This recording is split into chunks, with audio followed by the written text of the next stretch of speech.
افغانستان خو ټول نړۍ ته معلوم ده چې د نړۍ ټول دا ستر قدرتونه ټول په افغانستان کې ماتې خوړلې او د دوی کبر او غرور په افغانستان کې مات شوی ده او له خپل کبر او غرور لیدلي دي که د هر زبرځواک د نړۍ و کله اسکندر مقدوني نه یې راونیسي همداسې تر انګریزانو له انګریزانو راسي په روسانو باندې او په چنګیز او په هلاکو په ګوډ تیمور په مغولو همداسې راسي ځي بعد وروسته له انګریزانو د اتحاد جماهیر شوروي چې ټوله دنیا یې لاندې کړې وه ټوله دنیا یې چې به یې چغه به یې پرې وکړه دنیا به ذاتي خپله ورته تسلیم وه نو هغوی دلته ښکرې مات شول او اتحاد جماهیر شوروي ټوټې ټوټې شو همداسې راغله ناټو امریکا چې بیا دا ځان ته یو ډېر ستر قدرت په دنیا کې دی نو خدای تعالی دغه هم په افغانستان باندې غټه پیرزوینه وکړه چې دغه غټ طاقت او قدرت د نړۍ هم په افغانستان کې مات شو انشاءالله نور به هم ټوټې ټوټې شي او خدای تعالی به یې نور هم وشرموي نو دا خو ټولو ته څرګند یو څرګند حقیقت ده چې ازادي خو د خدای تعالی ډېر غټ نعمت ده دا چې خدای تعالی په موږ باندې دغه نعمت ولوراوه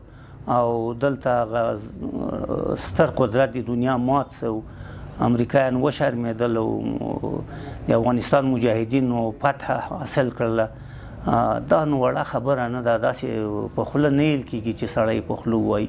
دا یعنې هسې د خدای تعالی یو ځان ته یو پیرزوینه وه چې په افغانانو یې لکه مخکې چې کړې وې دغسې یو پیرزوینه یې بیا په افغانانو وکړه نو اوس موږ ته پکار ده چې دې شکرانګي وکړو او د دې شکر ادا کړو او دا وساتلی سو دا کومه لورینه چې الله پاک په موږ کړې ده چې موږ یې اوس داسې وساتلی سو چې موږ کبر ونه کړو موږ غرور ونه کړو او موږ په خپل ولس باندې چې ډېره زیاته قرباني یې ورکړه دا خو په ډېره غټه قرباني د ازادي واخیستل سوه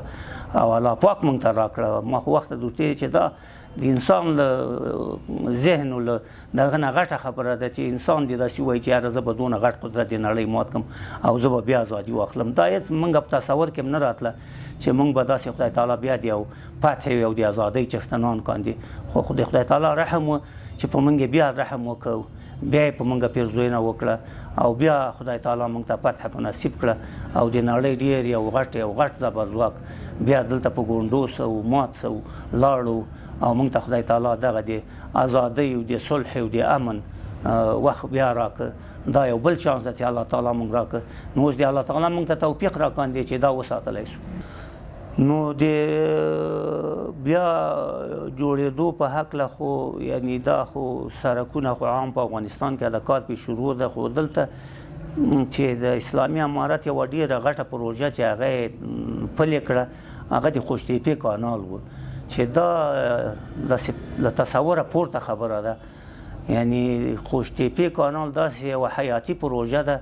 چې انشاءالله یو کال دوه کاله وروسته به افغانستان خو به خپله په پښو ودرېږي افغانستان خو به ټول هغه اړتیاوې به ترې پوره شي خو نړۍ ته به هم له دې نه ډېر زیات که غلې ووایي که میوې ووایي که هر څه ووایي دا به نړۍ ته هم صادرېږي نړۍ ته به هم ډېرې ګټې ورسېږي او دا نورې پروژې خو که د سړکو دي او که د ودانیو دي دا خو دا په افغانستان کې نفوس ډېر ده دا اوس کابل کې تقریبا تر 14 میلیونو نفوس ده دا چې دغه کار نه وای سوی هېڅ امکان نه و چې اوس به په کابل کې به موټر هېڅ نه تېرېده موټرو لارې به ټولې تړلې وي